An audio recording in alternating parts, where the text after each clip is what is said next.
जिस तरह अग्नि दावानल लकड़ियों पर टूटती है, चीता मृगों के झुंड पर टूटता है, और जैसे जानवरों के समूह पर शेर टूटता है, जैसे अंधकार पर सूर्य टूटता है, जैसे कन्हैया कंस पर टूटता है, ऐसे शिवराज मलेच्छों के वंश पर टूटता है। शिवाजी ने कहा, आपको एक पलक देखा है, बस मन में यह धारणा आई कि मेरी मां भी आपकी तरह सुंदर होती तो मैं भी सुदर्शन होता, मैं भी सुंदर।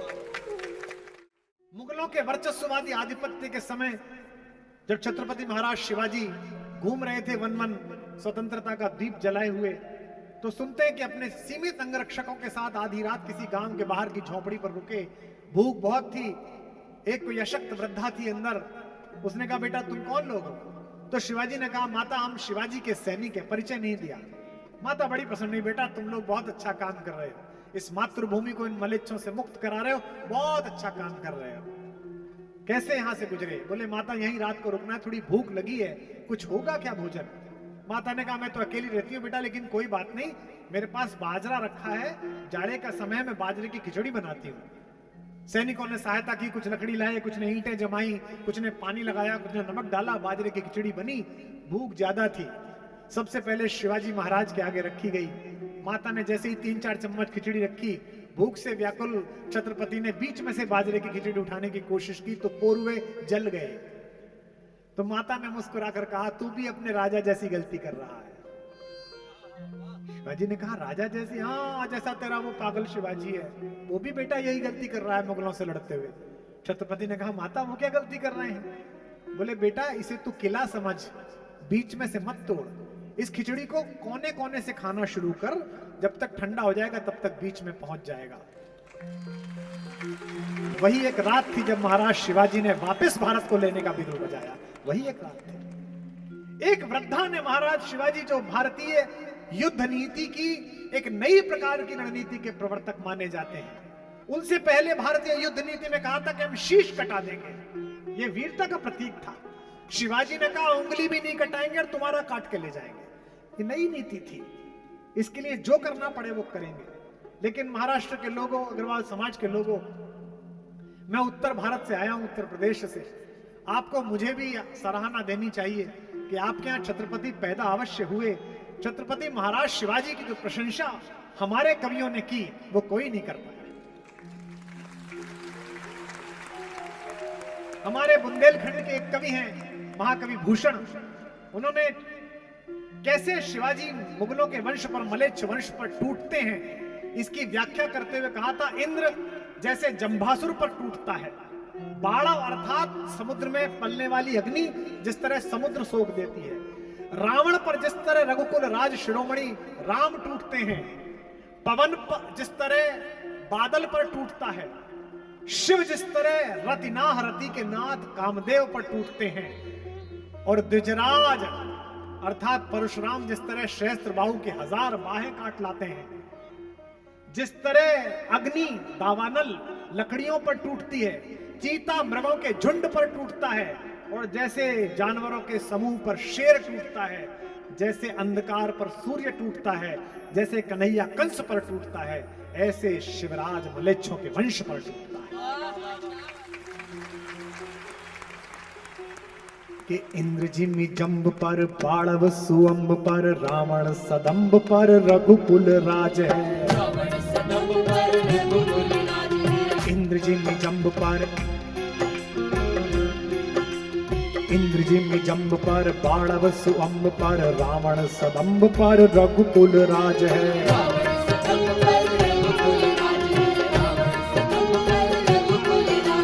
पौन वारी वाह पर, शंभु रत्नाह पर, जो सहस्त्र बाह पर राम द्विजराज है।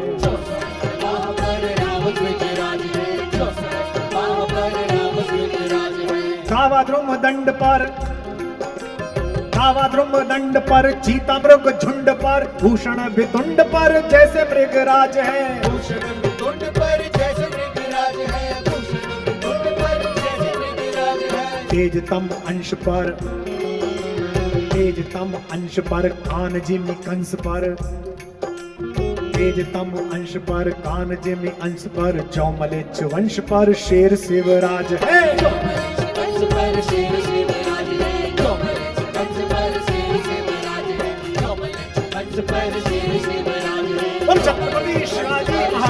की। और ऐसे भगाया इन्हीं हमारे किलों से मुगलों को शिवाजी ने कि उनके घरों की जो महारानियां थी, जो बेगमें थी, उनका इतना सुंदर वर्णन किया महाकवि भूषण ने। कहते हैं कि जो ऊंचे ऊंचे घोर महलों के अंदर रहती थी, वो ऊंचे ऊंचे घोर मंदिर अर्थात गुफाओं में बड़ी है इस समय। जो कंदमूल खाती थी, वो जंगल में से कोई भी कंदमूल तोड़कर खा रही हैं। और कितना सुंदर बात कही है, 3 बेर खाती थी, 3 बार, ब्रेकफास्ट, लंच और डिनर। शिवाजी ने हालत ये कर दी है कि पति के साथ 3 बेर खा पाती है, सिर्फ 3 बेर खाती थी, 3 बेर खाती हैं। जिनके आभूषणों से अंग शिथिल थे, अब उनके अंग वैसे ही शिथिल हैं। विजन डुलाती, जो जिनके लिए दूसरी महिलाएं पंखे करती थी, वो विजन अर्थात वन में घूमती हैं। और कहते हैं भूषण भनत शिवराज, ओ शिवाजी महाराज, तेरे तेज के कारण ये मुगलानियां, ये बेगमें जो नगों से जड़ी रहती थी, नगन जड़ाती, अब वो कम कपड़े होने के कारण जाड़ा आ गया है, गुफाओं में जड़ाती रहती हैं, यानी कि जाड़े से कांपती रहती है। ऊंचे घोर मंदिर के अंदर रहन वारी, ऊंचे घोर मंदिर के अंदर रहाती है, ऊंचे घोर मंदिर के अंदर रहाती है, ऊंचे घोर मंदिर के अंदर रहाती है। कंदमूल भोग करें, कंदमूल भोग करें, 3 बेर खाती थी वो, 3 बेर खाती है, 3 बेर खाती थी वो, 3 बेर खाती है, 3 बेर खाती थी वो, 3 बेर खाती है। भूषण शिथिल अंग, भूषण शिथिल अंग, विजन डुलाती थी वे, विजन डुलाती है, विजन डुलाती थी वे, विजन डुलाती है, विजन डुलाती थी वे, विजन डुलाती है। भूषण बनत शिवराज वीर तेरे त्रास, भूषण बनत शिवराज वीर तेरे त्रास, नगन जड़ाती थी वे, नगन जड़ाती है, नगन जड़ाती थी वे, नगन जड़ाती है, नगन जड़ाती थी वे, नगन जड़ाती है, नगन जड़ाती थी वे, नगन जड़ाती है, नगन जड़ाती थी वे, नगन जड़ाती है। कल्याण का किला जीतने के बाद एक किलेदार को लगा, वहां के किलेदार की पुत्र वधू को उसने देखा, वो अनिंद्य सुंदरी थी। एक कोई पठान किलेदार था, उसको लगा कि अगर मैं इसे महाराज शिवाजी को प्रस्तुत करूंगा तो शिवाजी प्रसन्न होंगे। ये केवल इतिहास की कथाएं नहीं है, ये इस देश का और दूसरी संस्कृति के सोच का चरित्र बताती है। एक संस्कृति है जहां सिंहासन पाने के लिए अपने बाप को कैद कर दिया जाता है,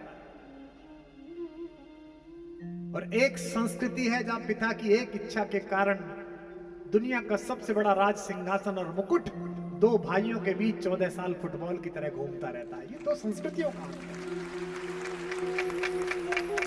मुगल किलेदार की सुंदर पुत्र वधू को प्रस्तुत किया, कहा छत्रपति महाराज से उस पठान ने कि हुजूर, किला तो जीत लिया गया है और सबसे नायाब हीरा आपकी नजर करना चाहता हूं। शिवाजी ने कहा ऐसा क्या बरामद हुआ है?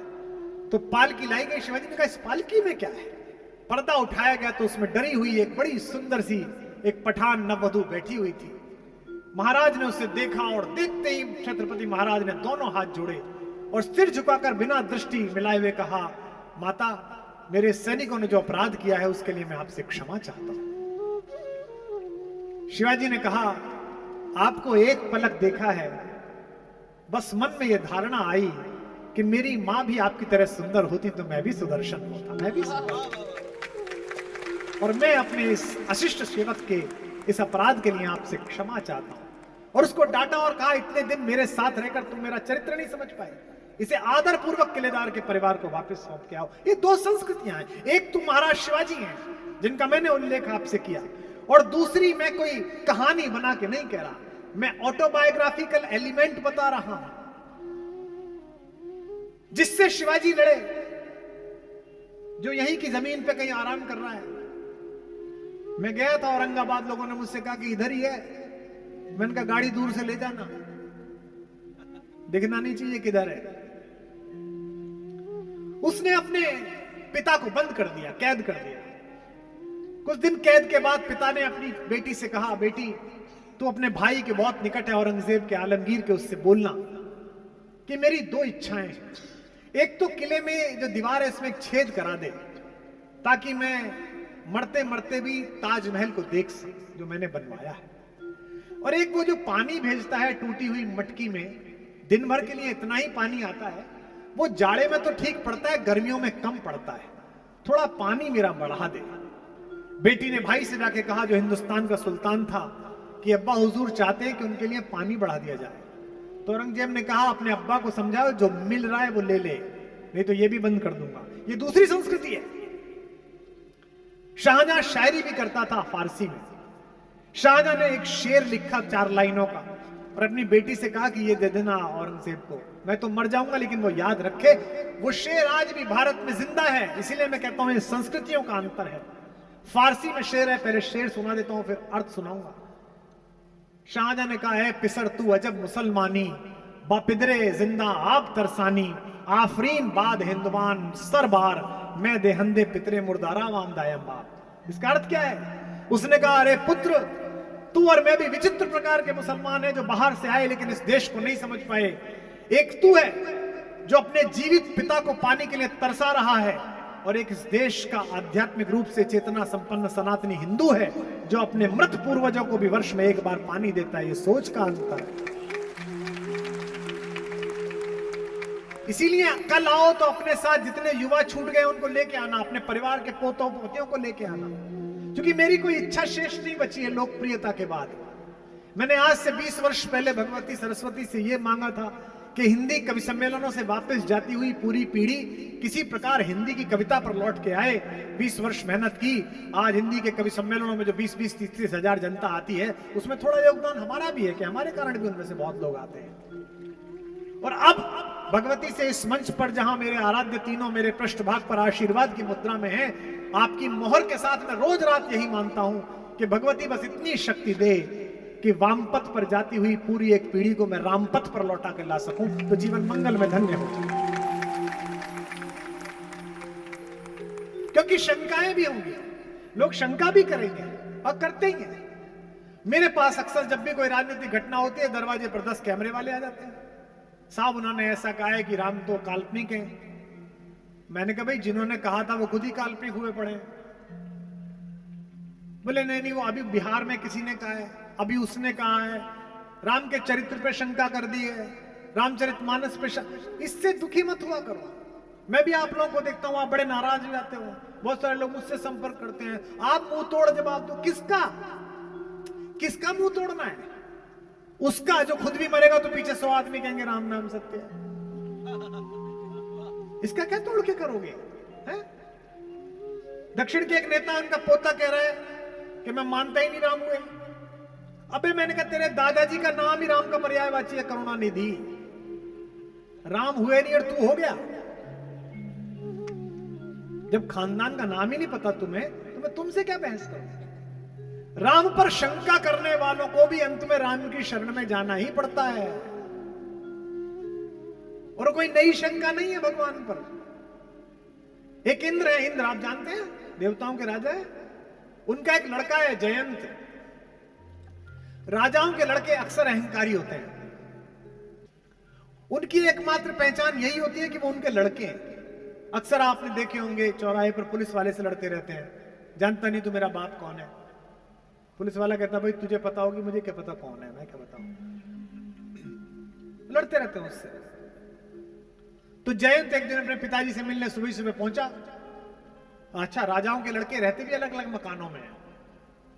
बेटा उधर रहता है, बाप इधर रहता है, हम तो वहीं रहते हैं। हमसे कोई कहता है पिताजी साथ रहते हैं, मैंने कहा नहीं हम पिताजी के साथ रहते हैं।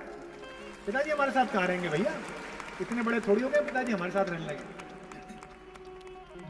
जब हम घर में होते हैं उनका जब मन करता है तब 4 गाली सुनाते हैं, उससे क्या फर्क पड़ता है। विश्व में, प्रकृति में पर्यावरण संतुलन से लेके संसदीय कार्य प्रणाली में और विधानसभा के चुनाव में कुछ भी गड़बड़ हो जाए, सारी आलोचना के बाद अंतिम गाली तो हमें ही आनी है, तुम्हें कुछ पता ही नहीं है, मूर्ख हो तुम। और हम भी स्वीकार करते हैं कि हैं, और जब तक वो मूर्ख कह रहे हैं तब तक हमारे विद्वान बनने की संभावना है, वरना तो नष्ट हो जाएगी उसके बाद तो बचेंगे। तो जयंत गया, पर्सनल सेक्रेटरी बाहर खड़ा था, बोले पापा, बोले पूजा कर रहे हैं। पापा पापा तो खुद ही इंद्र है, ये किसकी पूजा कर रहे हैं? अंदर गए तो पूजा कर रहा था। बाहर निकला, हाँ बेटे। बोले आप इसकी पूजा किसकी कर रहे थे? बोले भगवान की। बोले भगवान? बोले तो ब्रह्मा जी, दादाजी? बोले नहीं नहीं वो भगवान। तो बोले शंकर जी? बोले नहीं नहीं वो दूसरे भगवान है। बोले विष्णु जी? अरे बोले कहाँ है, मैं तो जानता ही नहीं। बोले वो पृथ्वी पे गए हैं इन दिनों कुछ वर्षों के लिए। तो बोले कहाँ है, मुझे दिखाओ। जिद करने लगा तो इंद्र बादलों का राजा है, आपको पता होगा।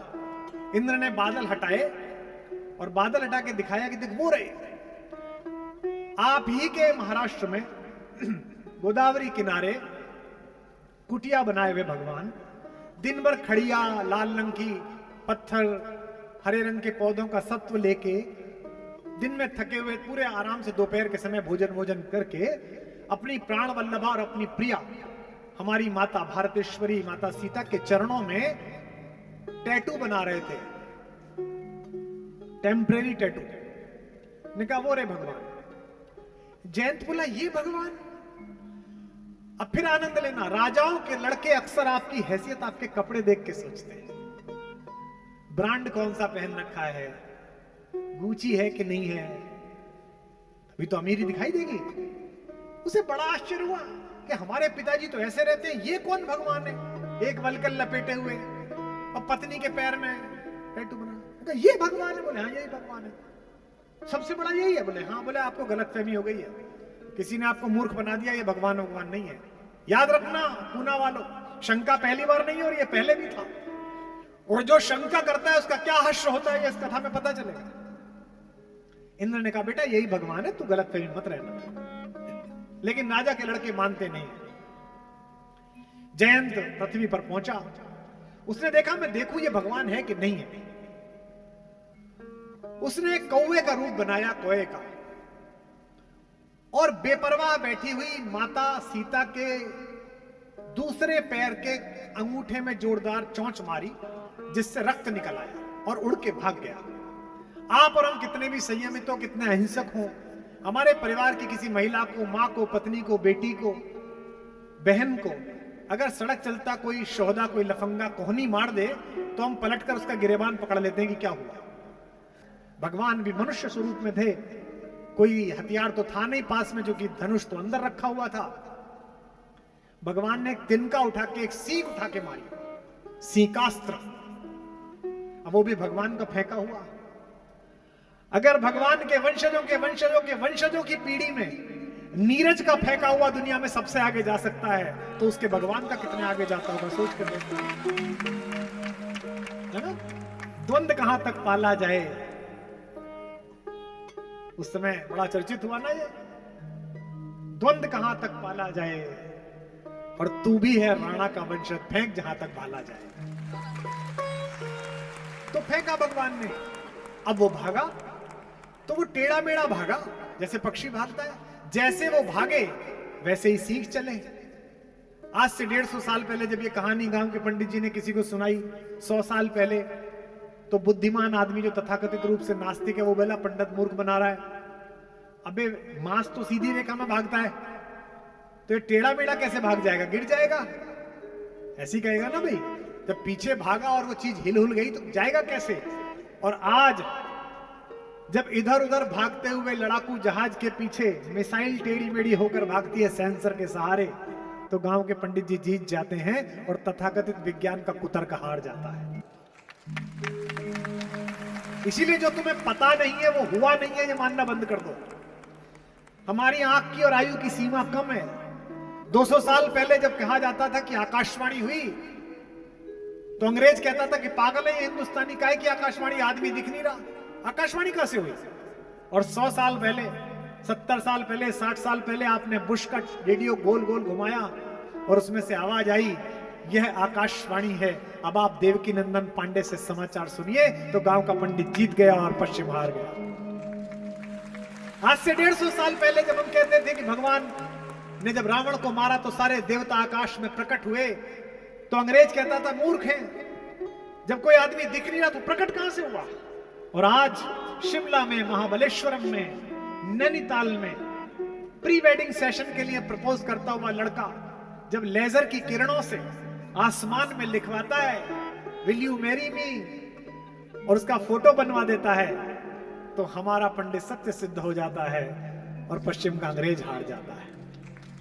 और आज इस व्यासपीठ से, इस उद्बोधन पीठ से मैं घोषणा कर रहा हूं, मैं रहूं ना रहूं, आप रहे ना रहें, पश्चिम जिस लैब पर काम कर रहा है कि एक शरीर में इतनी मैग्नीज है, इतना पोटेशियम है, इतना सोडियम है, इतना पानी है, अगर इन सबको हटा दिया जाए एक्यूरेट तरीके से और फिर एक जगह लाया जाए तो क्या मनुष्य दूसरी जगह प्रकट होगा?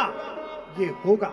ये जो अंतर ध्यान है कि यहां अंतर ध्यान हुए वहां प्रकट हो गए, 150-200 साल बाद रुको, पूना में अंतर ध्यान हो गए और कैलिफोर्निया में प्रकट हो जाओगे, ये हो जाएगा, संभव हो जाएगा, कोई दिक्कत नहीं। तो तिनका भागा तो जयंत भागा, बड़ा आनंद है इसका। इंद्रों के लड़के जब फंस जाते हैं तो सबसे पहले बाप के पास जाते हैं। तो जयंत भी भागता भागता अपने पापा के पास पहुंचा, पापा पापा ये क्या है? पापा को पता चला कि कौतुक करिया है। दरवाजे पे पहुंचा, बोले पापा पापा। पापा ने कहा कौन पापा? हम तुम्हें जानते ही नहीं बेटा, हम तुम्हें देखें कि अपनी सरकार बचाएं। तो उसने कहा अरे मेरे को खोलो, मेरी रक्षा करो। बोले नहीं नहीं, अब तुम कहीं और से पकड़ो, तुम्हारे चक्कर में हम मारे जाएंगे। अब उसने सोचा पापा तो बचा नहीं रहे, दादा के पास चलो। तो ब्रह्मा जी के पास गया, बाहर एनएसजी कमांडो ने रोक लिया। बोले क्यों? बोले वो अंदर दादाजी। बोले दादाजी पूजा कर रहे हैं। बोले किसकी? बोले उसी की। बोले किसकी? बोले जिसकी पत्नी के तू चौंच मार के आया उसी की कर रहे हैं भाई। उसने कहा बड़े अजीब फंसे। वो शंकर जी के पास गया जो मृत्यु के देवता है। उसने कहा इसकी मृत्यु आ जाएगी सीख की, अस्त्र की। उसने कहा शंकर जी कहां है? तो गणों ने कहा वीरभद्र ने कि अंदर माता पार्वती को कथा सुना रहे हैं। तो जयंत ने पूछा किसकी? बोले उसी की जिनकी पत्नी के पैर में तू चोंच मार के आया। तो वो विष्णु जी के पास गया। विष्णु जी के सेक्रेटरी ने कहा कि सर है नहीं। बोले सर क्या गए? बोले सर डेपुटेशन पर गए हैं भारत। बोले क्या बन के? बोले वही जिसकी पत्नी के पैर में तू चोंच मार के आया। इंद्रों के लड़कों की एक क्वालिटी और होती है, जब हर तरफ से निराश हो जाए तो मीडिया के पास जाते हैं। रास्ते में चैनलों के सबसे बड़े मालिक नारद जी के पास पहुंचे। नारद जी बोले आओ बेटा। नारायण नारायण क्या हुआ? बोले जी ऐसे ऐसे हो गया, अब ये सीख मेरे पीछे घूम रही है और मैं दर दर घूम रहा हूं, तीनों जगह हो आया, मुझे कोई नहीं बचा रहा, मुझे कौन बचाएगा? नारद जी बोले वही। बोले कौन? बोले जिसकी पत्नी को तू चोंच मार के आया। थका हारा शाम को पहुंचा भगवान। संध्या उपासना के बाद हाथ मुंह धो रहे थे झरने से लाए हुए पानी से। पास के एक डाल पे खड़ा होकर, एक टांग पे खड़ा होकर, हे भगवान मेरी रक्षा कीजिए, हे राम। भगवान ने कहा आयुष्मान भव बेटा। क्या हो गया? भगवान भूल चुके थे, अपराध भूल जाते हैं माँ बाप। जगत पिता भी अपराध भूल जाता है, माँ अपराध भूल जाती है। ने कहा कि मेरे पीछे ये तिनका घूम रहा है, सीकास्त्र। भगवान बोले अच्छा तू वही है जो सुबह आया था? तो बोले हाँ सब वही हूं। तो बोले बेटा ये तो राम बाण है, तो प्राण लेके जाएगा, इसका तो मैं क्या करूं? मुझे वरदान है कि मैं जिसको फेंक के मारूंगा वो मरेगा। तो उसने कहा आप अपने वरदान का तय कर लो कि कौन सा वाला चलेगा। अभी तो आपने कहा आयुष्मान भव जीता रहे, तो जीऊं के मरूं? एक वरदान जाएगा एक बचेगा, खुद देखो। भगवान ने कहा अब ये ब्राह्मण है, कुछ ना कुछ तो करेगा, तो मैं तुझे चल बचा लेता हूं, तेरी एक आंख फोड़ देगा। वो दिन है, आज का दिन है। कहानी तो इतनी पुरानी है, बॉटनी ने अब बताया 150, 200, 250 साल पहले कि कौवा अकेला जीव है जिसकी आंख की फनल में केवल एक पुतली होती है, दोनों तरफ वही जाती है 1 सेकंड में 12 बार।